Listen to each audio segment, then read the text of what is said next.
Enterprise Stories is the weekly radio program that shares the experiences of successful Nigerian entrepreneurs and provides expert analysis of their success factors. Enterprise Stories, business stories of success.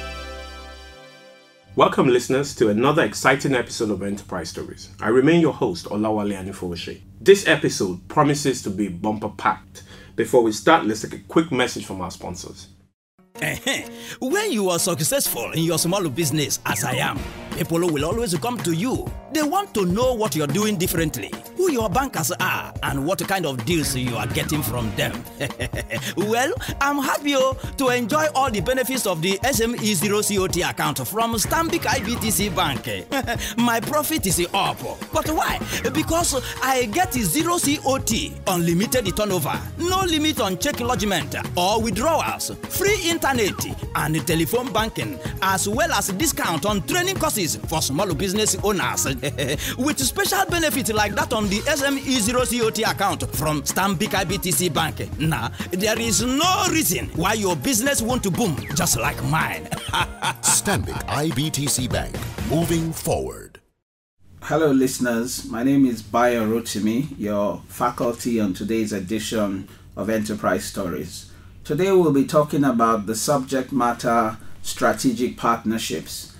I believe firmly that in the life of every business, at some point in time, a business owner may have to consider business alliances or even joint ventures with third parties. And what do I mean by that? In the course of setting out to run a business, one critical component is for you to carry out or conduct on yourself a self-appraisal. And one way of doing that is something we call a SWOT analysis, where you look at your own strengths, you look at your weaknesses, you look at the opportunities that exist in the line of business or the industry you want to play in, and what the threats are. So ultimately, the first two are internal to your business, i.e. your strengths and your weaknesses. And the latter two, the opportunities and the threats, are external. So in looking at yourself internally, you look at your strengths and focus particularly on your weaknesses. Now, when you carry out that self-appraisal and you carry it out in an honest and dispassionate manner, you will realize that certain weaknesses exist or are inherent in your business. And one way of remedying those weaknesses is to actually go outside of yourself and look for a strategic partner or enter into a strategic alliance whereby a third party is bringing that particular weakness that you have.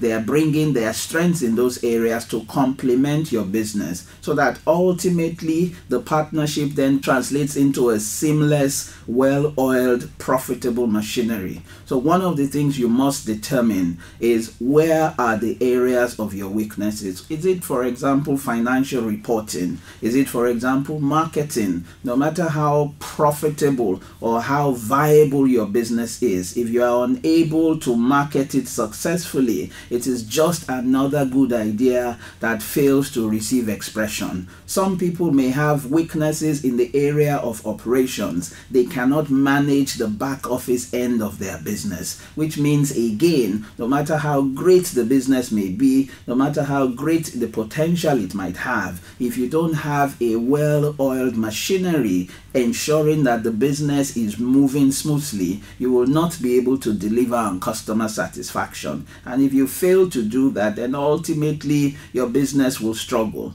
The weaknesses may also be in the area of geographical spread. Maybe you are located in a particular part of the country and you want to have expression in other areas. You may want to partner with another business that has that national or sub-regional spread. So there are various reasons why a business person may consider what we call a strategic alliance or a business partnership. But like with everything in life, you need to go into it with your your eyes wide open, which means that you must not allow sentiment to cloud your judgment. You need to be very, very clear about critical steps that you must take. And I would like to run through a few of them very quickly. Number one, yourself and your strategic partners or your proposed prospective partners must share the same values, essentially the same world view of life, which means that both of you are probably reasoning in the same direction. Number two, you must engage a firm of solicitors to draw up a legal contract. Never enter into a business partnership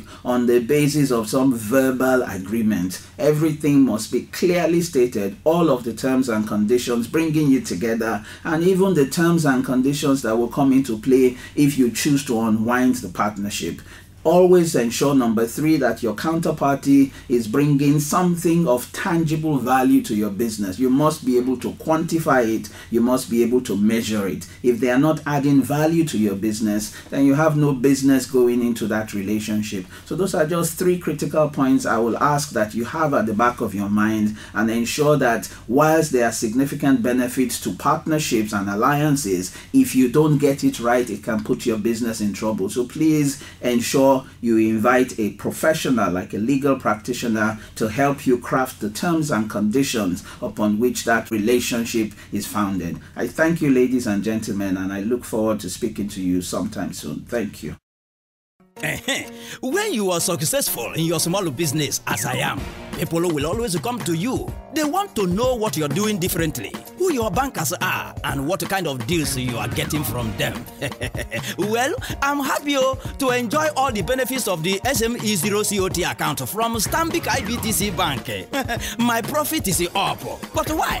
Because I get zero COT, unlimited turnover, no limit on check lodgement or withdrawals, free internet and telephone banking, as well as discount on training courses for small business owners.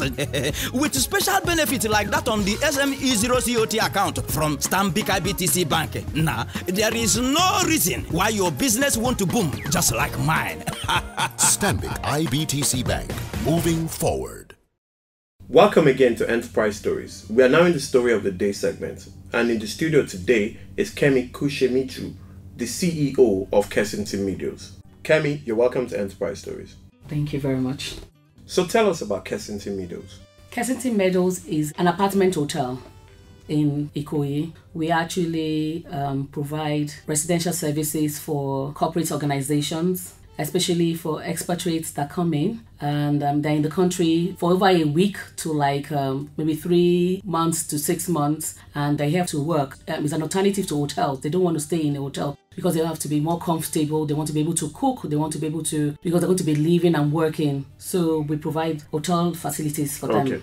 All right. So tell us, how did you come about this idea? Kensington Meadows is about 7 years old now. Over 6 years. Over 6 years. Over 6 years. Okay, so tell us, how did you come about Kensington Meadows? I noticed that for me, I always say that we don't really have a lot of tourists in this country. We have business travelers, people that come and work in Nigeria. Something brings them to Nigeria, and a lot of people come for projects, different kind of projects, and they don't want to stay in a hotel. They're tired of staying in the hotel. I remember there was a time my husband was on a project, and for one of these expatriates, and he was so annoyed because he's an architect and the building wasn't ready, and he said if only you knew what it's like living out of your suitcase. So I noticed there was actually a need for those group of people, especially people coming in and they don't want to stay for so long and they don't want to stay in a hotel. So we decided to provide those kind of services for them. Okay. Building a luxury apartment like the one you have in a place like Ikoyi would cost some money. How were you able to get funding to start this business?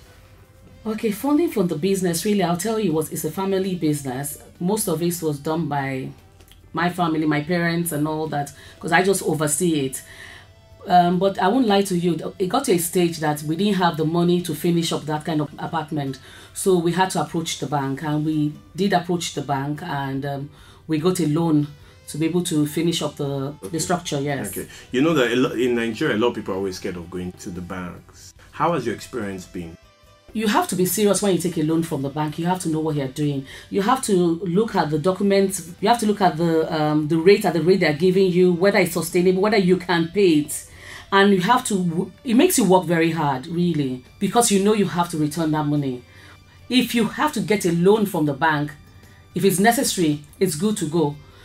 I'll tell people to go to the bank, but you have to be very serious. It was quite stressful because you knew you had it at the back of your mind because you had to repay the money, but it gingered up the business and it helped us to do a lot of things. Yeah, so it came in at the right time. Oh, it came in at the right time. We were able to use it, yes. To start off the business. Okay, so let's talk a bit more about Kensington Meadows. I mean, it's been on for over 6 years, as you said. Yes. And it's successful by all standards. Do you have how many staff now? We have over 20. Over 20 staff. Almost, yes, over 20 so staff. Managing people is not easy. Managing that kind of structure is not easy. Tell us some of the challenges you've had and how you've been able to overcome them. In any business you want to do, I would advise any entrepreneur, if you are dealing with people, you need to have processes. It's important for people to know what they're supposed to do or what you expect of them. So business is not a hobby. That's why it's called business. You understand? People are going to work, so people have to have things they do every day. It's so funny, I have a friend, she's late now. I remember her telling me that even the receptionist, you have to tell her, when you come in the morning, clean the table, pull out the chair, sit down on the chair or whatever. So I believe strongly in processes. It helps because it puts things in place for people and also managing the building. If you're running hospitality, you're a psychologist, you're a facility manager, you are everything together. So you must have processes on dealing with the building, the people, your clients. It helps the business. Okay, so I mean, the process was one of the challenges that you had at the beginning. And you had to basically develop a standard operating procedure. And we keep adding to it every day. Every day. Okay, now in the 6 years that you've been doing this business, can you share one experience that you had that, I mean, made you to know that I'm definitely in the right business? It would be very difficult for me to point to one because like different organizations, different things, and we've been able to meet their needs. So at the beginning, it was really interesting. I couldn't believe it. It was an eye opener for me that wow, so people really need this kind of services. So we've been dealing with different organizations, and to God be the glory, we've been able to meet a lot of their needs. Yes, we've had some issues at one time or the other, but we've been able to straighten it up and move on or learn from our mistakes. Okay. One of the creative things you have to always do continuously is to exceed the expectation of your customers. How have you been able to do this consistently? With training of the staff. You keep on, not just once, you have to continue to retrain of the staff is important. You have to keep your building in tip-top shape at all times and dealing with their issues, responding to any issues that they have and responding almost immediately and making sure that you deal with whatever issues that arise. Beyond Kensington Meadows, I know you've diversified a bit into another business that is quite related. At what point did you spot that opportunity? I think there's something about me. If I don't have any gift, there's something I always see opportunities in things, or like I always see things ahead of time. And I noticed that hotels were springing up, and I knew that they would need linens. When we started, everything, especially this country, things are not done properly. I've noticed that. You know, they tell you that for you to get this, you have to go to this market and get this one and go to that place and get that and whatever. And we don't have structured businesses in this country. So I noticed there was a need for the hospitality industries to need linens, and I started researching upon it.